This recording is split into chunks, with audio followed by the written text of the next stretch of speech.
आज एक छोटी सी कहानी सुनाई जाएगी आपको, और वो आपको बिल्कुल ध्यान से सुननी है, और बहुत इंटरेस्टिंग कहानी है। अगर आपको उसको सुनने के बाद कुछ भी ज्ञान की प्राप्ति हुई है, इसका मतलब आप सच में ज्ञानी हैं। अगर आपको केवल आनंद की अनुभूति हुई है, केवल आनंद लेने के लिए आप सुन रहे हैं, इसका मतलब आप मूर्ख हैं। ये कहानी ऐसे ही है। ज्ञानी का ज्ञान बढ़ेगा और जो मूर्ख है उनका मनोरंजन बढ़ेगा। ये कहानी है बेताल पच्चीसी। बेताल पच्चीसी का शायद आपने नाम सुना होगा। एक राजा थे विक्रमादित्य, और जैसे कि वहां पे रूल था, सुबह सुबह कोई भी आदमी आता था, कोई भी जन का कोई भी सदस्य आता था उस राज्य से और उसे भेंट देता, और राजा भेंट स्वीकार करता था। सुबह सुबह के टाइम में डेली ये होता था, रूटीन में होता था। तो एक साधु डेली आता था और एक फल डेली देके जाता था, और वो फल बिल्कुल जंगली जैसा दिखता था। और वो फल राजा सोचता था, इसको क्या खाया जाए, ये जंगली जैसा दिखता है, इसको खाने में भलाई नहीं। तो अपने साथ बैठे हुए वजीर को वो फल दे देता था, और वजीर सोचता था इस फल को तो मैं भी नहीं खा सकता और नहीं किसी को दिया जा सकता, अगर दे भी दिया तो कोई खाएगा नहीं। लेकिन वो ये सोचता था राजा का दरबार है, कोई गलती न हो, इसलिए उसने एक जगह वो इकट्ठे करने शुरू कर दिया। एक स्पेशल गड्ढा खोदा और उसमें उन फलों को इकट्ठा करके डाला। फिर एक दिन वो साधु आया, उसका डेली का काम था। उसने, राजा ने साथ में बैठे हुए बंदर को वो फल दे दिया, और उस बंदर ने वो फल खाना शुरू कर दिया, और आधा ही खाया था और वो फल नीचे गिर गया। और नीचे गिरते ही उस फल में से एक हीरा निकला जो बहुत ही चमकदार था। ऐसा हीरा राजा ने आज तक देखा ही नहीं था। राजा बड़ा ही अचंभित हुआ। उसने कहा कि इस फल में से हीरा कैसे निकल सकता है? अगर इस फल में से हीरा निकला है, ये फल हमारे पास डेली आता था। वजीर को बुलाया गया और पूछा गया कि वो फल है कहाँ पे? वजीर ने कहा मैंने एक जगह इकट्ठे कर रखे हैं, अगर आप चाहो तो मैं आपको सारे फल दे सकता हूं। वो वहां गया और एक जगह जहां सारे फल इकट्ठे थे वहां पे राजा को दिखाया गया, और वहां से बहुत बदबू आ रही थी, क्योंकि 10 साल के आसपास का टाइम हो गया था। डेली फल आते और उसी जगह पे इकट्ठे करता था। तब राजा को एहसास हुआ कि इतने हीरे कैसे हो सकते हैं। फिर साधु को पूछा गया कि ऐसा फल आपको कहां मिला है और क्यों लेके आते हो? साधु ने बताया कि देखो, जितनी मेरी औकात है उतना मैं आपके लिए कर रहा हूं, और ये फल मैं डेली आपके लिए लेके आता था। आप 10 साल से बड़ी भूल में, आप इस फल को नजरअंदाज कर रहे हैं, और ये लगातार 10 सालों से ऐसा चल रहा है। तो उसने कहा आप अवश्य ही बहुत ज्ञानी होंगे जो इतना महंगा फल हमें दे रहे हैं। तो उसने कहा ज्ञानी की कोई बात नहीं है, लेकिन मैं आपको एक बात कहूंगा, आप राजा हैं और पूरे भारत ने केवल 2 लोगों को वीर कहा है, एक तो वीर महावीर और एक वीर विक्रमादित्य, जो कि वो राजा थे। और आप वीर हैं, अच्छी बात है, 10 साल बाद ही सही आपको ये बात समझ में आई है, लेकिन आप जीवन से डेली चूक रहे, और ये चूक न हो, मैं आपको कुछ बताना चाहता हूं। राजा ने कहा इस आदमी पे विश्वास किया जा सकता है, ये बहुत ही भयंकर प्रतीत होता है और ज्ञानी महसूस होता है, ज्ञानी है ये। तो उसने कहा अगर आपको जीवन के बारे में जानना है तो आप अमावस्या की रात को ठीक 12 बजे मरघट पर आए, और ध्यान रहे आप अकेले आएंगे, आप किसी के साथ नहीं आएंगे। मैं मानता हूं कि आप राजा हो, आप वीर हो, आपके पास सैनिक भी हो सकते हैं, वजीर भी हो सकते हैं, किसी का सहारा नहीं लिया जाएगा, आप अकेले आएंगे।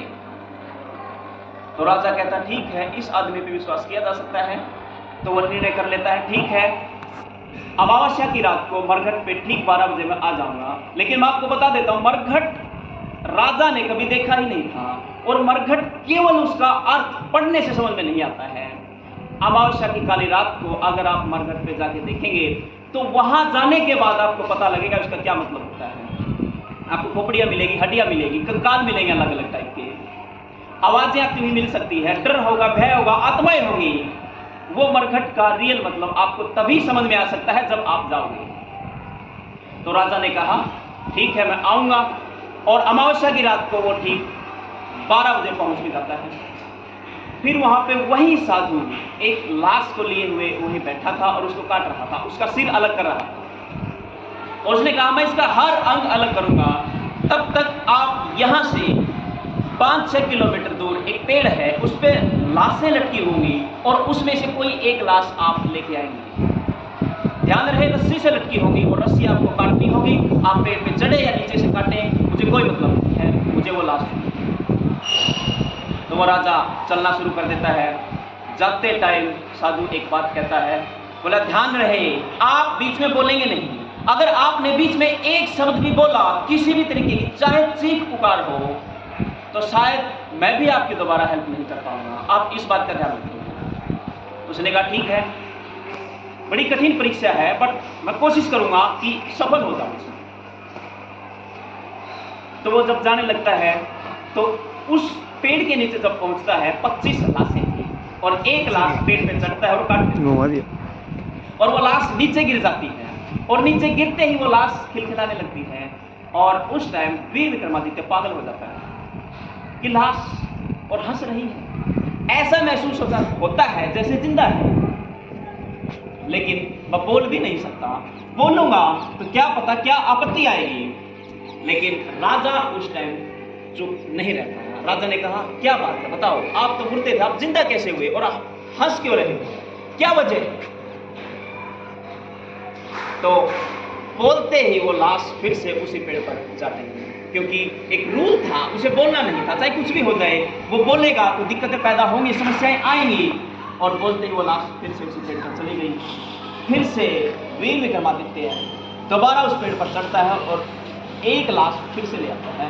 और अब की बार वो डिसाइड कर लेता है, अब की बार मैं बिल्कुल भी नहीं बोलूंगा, चाहे प्राण चले जाए, प्राण जाए तो जाए, लेकिन मैं बोलूंगा नहीं। तो लाश कहती है रात का समय है और आप अकेले हो, सफर जाते हैं, और मैं आपको एक कहानी सुनाता हूं और उस कहानी से आपका सफर कट जाएगा।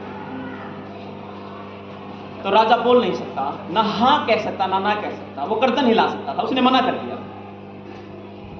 बोला नहीं। फिर उसने जवाब दिया कि रात्रि का समय, यात्रा लंबी है, आप डर जाएंगे, हो सकता है आप मर भी जाएं, इतना डर है, लेकिन आप शायद कहानी सुन लेंगे तो आपका टाइम कट जाएगा और आप कुछ अच्छा फील कर पाएंगे। और ये कहानी थी एक प्रेम की कहानी। चाहे कोई 7 साल का बच्चा हो या 80 साल का बूढ़ा हो, प्रेम की कहानी किसे अच्छी नहीं लगती। राजा ने कहा ठीक है, थोड़ा सा एडजस्ट करेंगे, हम सुन लेंगे कहानी। उसने कहा एक गुरुकुल में जो गुरु था, पहले गुरुकुल होते थे और गुरु होता था, एक मेन गुरु होता था, जैसे अपने यहाँ प्रिंसिपल, डायरेक्टर ऐसे होते हैं, मालिक होते हैं, एक होता था, एक मेन गुरु होता था। और उसकी एक लड़की थी, बहुत सुंदर थी। जो शिष्य थे, उसने देखा, वो देखते ही, जिस शिष्य ने देखा वो देखते ही पागल हो गया, उसके प्रेम में पागल हो गया। दूसरा शिष्य आया, दूसरे शिष्य ने कहा सुंदर है, ठीक है, विचार कैसे है इसके?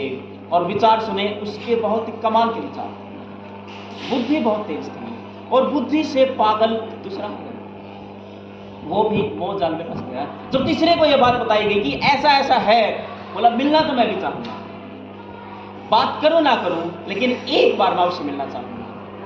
बोला हो सकता है मैं अकेले में ना मिल पाऊं, कुछ बात ना कर पाऊं, लेकिन मैं जरूर मिलूंगा। तो मिलता है, उससे बात करता है, उसकी बुद्धि इतनी तेज थी, तीसरा भी पागल हो जाता है। तीनों लड़के उसके प्रेम में बिल्कुल पागल हो जाते हैं। और ये बात भी सत्य है, अगर आप किसी घटिया इंसान के साथ रहोगे तो आपकी मानसिकता घटिया होनी शुरू हो जाएगी, आपको पता भी नहीं लगेगा। अगर वो गाली देता है तो आप धीरे धीरे गाली देना शुरू कर देंगे, आपको पता भी नहीं लगेगा गाली देना गलत बात है। अगर किसी बुद्धिमान के साथ रहेंगे तो आपकी बुद्धि अपने आप तेज होनी शुरू हो जाएगी। आपको ज्ञान की अनुभूति चाहे लेट हो, होगी जरूर, आपको ज्ञान होगा, अवश्य होगा। तो उसने कहा इसके साथ शायद कुछ समय बिताया जाए तो हो सकता है हम और अच्छा सीख पाए। तो उन्होंने डिसाइड किया हम इसके साथ ही रहेंगे। तो कुछ टाइम बाद उसको भी एहसास हो गया, उस लड़की को, कि ये भी बहुत अच्छे इंसान हैं और अच्छे तीनों ही लगे। तीनों में से एक को नहीं छोड़ा जा सकता, एक को छोड़ दिया तो शायद जिंदगी भर पछतावा हो सकता है। और मैं ये बात आप लोगों को भी कहता हूं, अगर जिंदगी में आपको कोई ज्ञानी व्यक्ति मिलता है जिसे आप मानते हैं इसे ज्ञान है, आप उसे नहीं खो सकते। अगर आपने खोया है तो आपके जीवन की सबसे बड़ी भूल हो सकती है। हाँ, होता है, ह्यूमन नेचर होता है कि हम किसी के सामने चर्चा चुगली कर लेते हैं कि वो ऐसा है, ऐसा कुछ भी, बस एक बात करने के लिए, महज अपने आप को ऊंचा दिखाने के लिए। लेकिन ऊंचा दिखाने का ये कोई तरीका नहीं होता। क्या आप ऊंचे हो जाओगे? क्या आप हर बात, हर आदमी को ये बात पहुंचा पाओगे? ऐसा पॉसिबल नहीं है। आप अपने विचार, आप अपनी बुद्धि से सबको मोह सकते हो, लेकिन ऐसे कायरता होगी, मैं मानूंगा।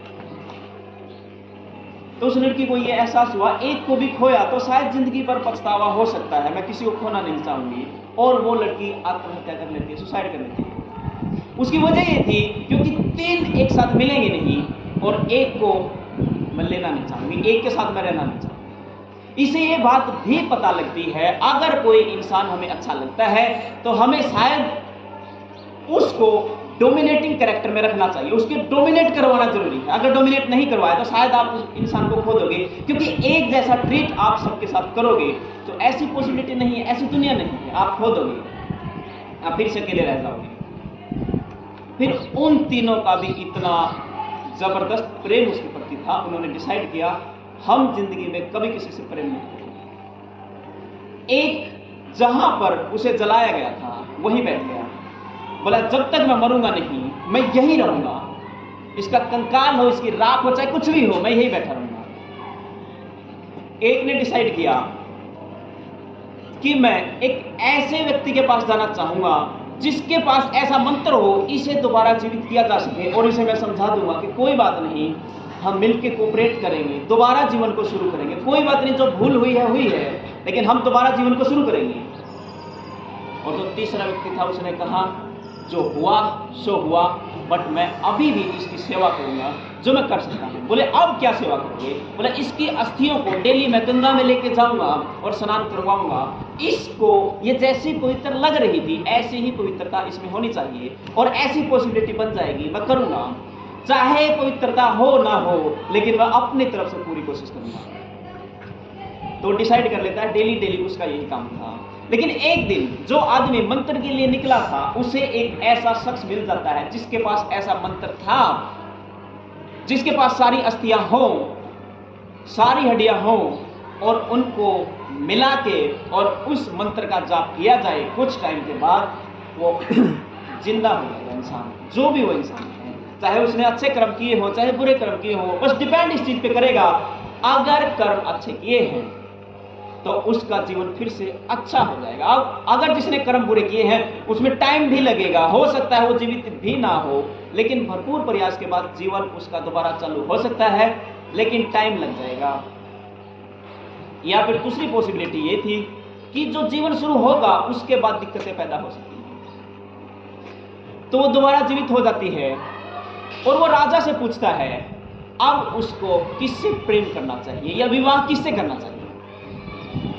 और राजा को कहा आप बुद्धिमान हैं, आपको जवाब देना होगा। अगर आपके पास जवाब नहीं आया तो आप चुप रह सकते हैं, कोई दिक्कत नहीं है, लेकिन अगर आपके पास जवाब है, आप चुप रहे, आप इसी क्षण मारे जाओगे, तुरंत मर जाओगे आप।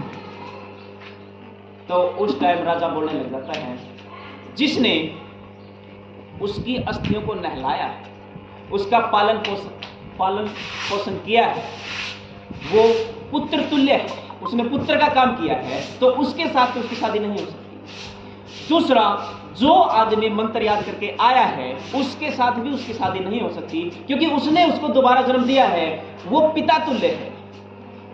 और जो आदमी अपने शरीर पर राख मल के यहीं बैठा हुआ है, सच में इसने इससे प्रेम ज्यादा किया है और ये इसकी हकदार है और इसी का हक बनता है, इसी के साथ दोबारा जीवन शुरू कर सकती है।